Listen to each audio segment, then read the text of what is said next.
नमस्कार, मी सुशील कुलकर्णी. आपण पाहता अॅनालायझर. आज थोडासा बारकाईने विचार करणार आहोत आपण. म्हणजे एखादी घटना सतत सतत सतत घडू लागली की त्याबद्दल विचार करावाच लागतो. खरं तर PFI वरच्या बंदी संबंधीच्या घटना घडून आता बरेच दिवस लोटलेले आहेत, त्यामुळे त्यावर मला फारशी चर्चा करण्याचं कारण नाहीये. PFI वर बंदी आली ती आलीच पाहिजे होती या मताचा मी आहे. कारण PFI सारख्या संघटना ज्या पद्धतीनं धार्मिक द्वेष पसरवत होत्या, ज्या पद्धतीनं धार्मिक भावना पसरवत होत्या, त्या पद्धतीला बघितल्यावर देशात एक नवयुद्ध करण्याची तयारी चालू आहे असं वाटत होतं. या बंदीनंतर राजकारण्यांचे चेहरे देखील उघड झाले. अनेकांनी PFIच्या बंदीसोबत राष्ट्रीय स्वयंसेवक संघावर देखील बंदी लादावी अशा अपेक्षा व्यक्त केल्या. मी आजच्या व्हिडिओत PFIच्या कारवाया, त्याचे पुरावे असलं काहीही सांगणार नाहीये. कारण PFI ही दहशतवाद्यांना पाठबळ देणारी संघटना आहे यावर माझं ठाम मत आहे. आणि जनतेच्या कोर्टात सुद्धा त्याबाबतचे पुरावे देण्याची मला आवश्यकता वाटत नाही. न्यायालयामध्ये ते सिद्ध होईल, यथावकाश त्याला वेळ लागेल, पण PFI वर बंदी घातली हे छानच झालं या मताचा मी आहे. पण राजकारण्यांच्या प्रतिक्रियेनंतर, म्हणजे काँग्रेस राष्ट्रवादी काँग्रेसच्या प्रतिक्रियेनंतर यांचा टोकाचा हिंदू द्वेष आणि मुस्लिम अनुनय या शब्दापेक्षाही तुष्टीकरण हा शब्द जास्त योग्य ठरेल, तो किती विखारी पद्धतीनं चालू आहे याचं मला आश्चर्य वाटतं. आता मी तुम्हाला काही सुसंगत घटनाक्रम सांगणार आहे. तो आपण बघावा, ऐकावा, पहावा, त्यावर विचार करावा आणि तुमचंही मत काय होतंय याबाबत तुम्ही ठरवावं. राष्ट्रवादी काँग्रेसच्याकडून राष्ट्रीय स्वयंसेवक संघावर नेहमीच राग काढला जातो. हरकत नाही, काढला पाहिजे. कारण राष्ट्रीय स्वयंसेवक संघ आपलं उत्तम नेटवर्क उभं करत आहे. सामाजिक कार्याच्या क्षेत्रामधला आहे, आदिवासींच्या कार्याच्या क्षेत्रामधला आहे, दलित आदिवासी लोकांच्या उत्थापनासाठी, समतेसाठी नव्हे समरसतेसाठी संघ प्रयत्न करतोय. समतेमध्ये दोन समान पातळीवर असतात, समरसतेमध्ये ते एकरूप झालेले असतात. त्यामुळे संघ समरसतेसाठी प्रयत्न करतोय. संघाला यश मिळत आहे. आज स्वयंसेवक देशाचा पंतप्रधान आहे, स्वयंसेवक देशाचा राष्ट्रपती आहे, स्वयंसेवक देशाचं गृहमंत्रालय सांभाळतोय. असे कितीतरी स्वयंसेवक वेगवेगळ्या राज्याचे मुख्यमंत्री म्हणून काम करतायत. त्यामुळं राष्ट्रवादी काँग्रेसला राग येणं स्वाभाविक आहे. ज्यांना अजून देशाच्या पंतप्रधान पदाचं स्वप्न बघता आलं आणि ते पूर्णच करता आलं नाही, त्यांचा राग असणं स्वाभाविक आहे. त्याबद्दल मला काही वाटत नाही. कारण ही चिडचिड, ही आदळापट अपेक्षित न मिळाल्याची आहेत ते निघून जात आहेत. मुळात लोकातूनच फुटून आलेले दुसऱ्या आपण खूप मोठे होतील अशी अपेक्षा नाही आहे. राष्ट्रवादी काँग्रेस संघावरही बंदी घालावी या मताची होती आहे. आणि त्यासोबत राष्ट्रवादी काँग्रेसच्या एकेका नेत्याची वक्तव्य मला जरा आश्चर्यकारक वाटत आहे. आपण टॉप टू बॉटम सुरू करूया, म्हणजे अगदी पहिल्यापासून शिखरापासून सुरू करूया. नीट बघा, PFI वरच्या बंदीनंतर राष्ट्रवादी काँग्रेसच्या लोकांची झालेली चिडचिड, त्यानंतर राष्ट्रीय स्वयंसेवक संघावर देखील बंदी आणावी यासाठी केलेला त्रागा, आदळापट आणि त्याच्या आधी ज्या घटना घडतायत त्या मला जराशा खटकणाऱ्या वाटतायत. तुम्हालाही खटकतायत का बघा.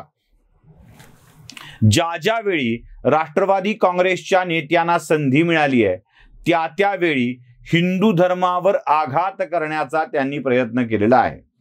खास करून हिंदू धर्मामध्ये ब्राह्मण विरुद्ध ब्राह्मणेतर असा संघर्ष पेटवता येईल का याचाही प्रयत्न राष्ट्रवादी काँग्रेस करत आलेली आहे.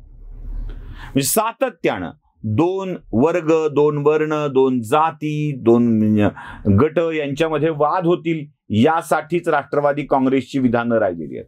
शरद पवार म्हणाले होते आदिवासी हिंदू नाहीत, त्यांची वेगळी जीवन पद्धती आहे. नगर जिल्ह्यातल्या अकोले गावामधलं त्यांचं हे विधान होतं.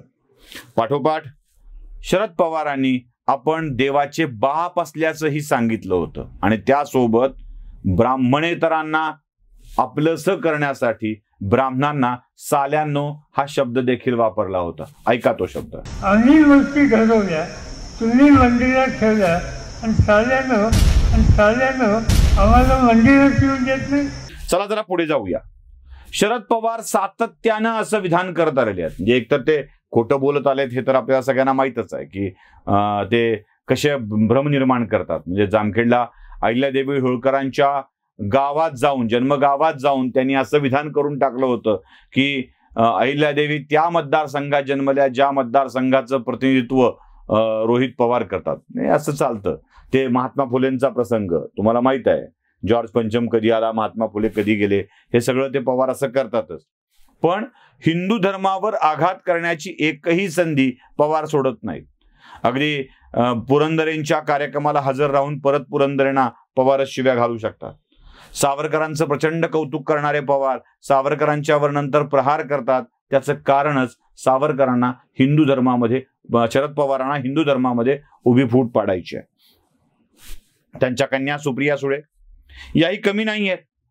सुप्रिया सुळेंनी तर बुरखा प्रकरणावर संसदेत काय भाषण केलंय. त्या कुलकर्णी नावाच्या महिलेला बुरखा कसा आवडतो हे सांगितलंय. हिजाब प्रकरणावर सुप्रिया सुळे भलत्याच आक्रमक झाल्याचं आपण बघितलं. त्या मुसलमानांची बाजू घेतानाचं आपण बघितलं. भाजपवर तुटून पडताना आपण बघितलं. यात हिंदू मुस्लिम वाद होतील यासाठीची सगळं वक्तव्य त्यांच्याकडून झालेली आपण बघितलेली आहे.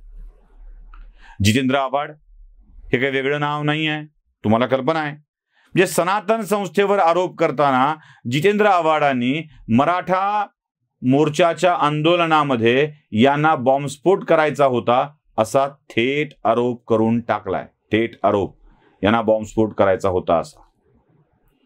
अशा जितेंद्र आव्हाडांच्या बाबतीत आम्हाला जाणीव व्हायला लागते की मराठा आरक्षणाचं निमित्त पुढे करून सनातनच्या कार्यकर्त्यांवर आरोप करणारे जितेंद्र आव्हाड यात नेहमीच हिंदू आणि मुस्लिमांच्या मध्ये भांडण वाढतील याचा प्रयत्न करतायत. यात ते मुसलमानांची बाजू घेत आहेत.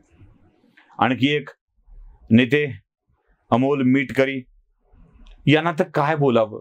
म्हणजे या माणसाचं भाषण देखील मला दाखवावं वाटत नाही, बोलावं वाटत नाही, काही नाही.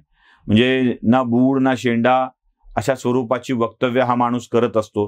म्हणजे बाकीच्यांच्या विषयी तरी शरद पवार आदरणीय, सुप्रिया सुळे आदरणीय किंवा आवजावची शब्द मी वापरेल, पण अमोल मिटकरी या माणसाबद्दल माझ्या मनात तिळमात्रही आदर उरलेला नाहीये, तिळमात्रही.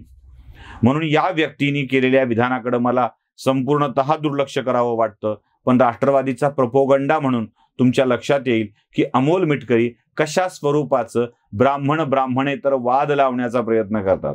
अर्थात अमोल मिटकरींच्या वरतीही वेगवेगळे आरोप अकोल्यामध्ये झालेले आहेत. त्यांच्याच पक्षाच्या लोकांनी त्यांचीच इज्जत काढलेली आहे. पुढचे नेते छगन भुजबळ.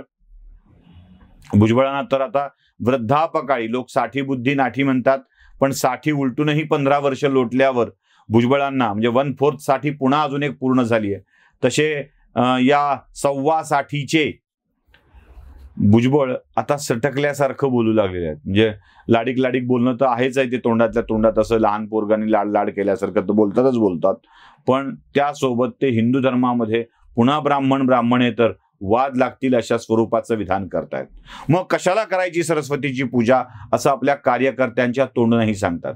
ज्या कार्यकर्त्यांनी मला भुजबळांवर असे व्हिडिओ का करता म्हणून फोन केला होता आणि सरस्वतीची पूजा कशाला करायला हवी असा प्रश्न विचारला होता, त्या 1.5 शाण्यांसाठी सांगतो, अरे सरस्वती ही देव धर्म किंवा पंथाची धर्माची देवता नाही आहे, ती प्रातिनिधिक देवता आहे. पण जाऊ दे, तुम्हा उपटसुंबांना हे कळणार नाही, त्यामुळं बोलण्याचं काहीच कारण नाही.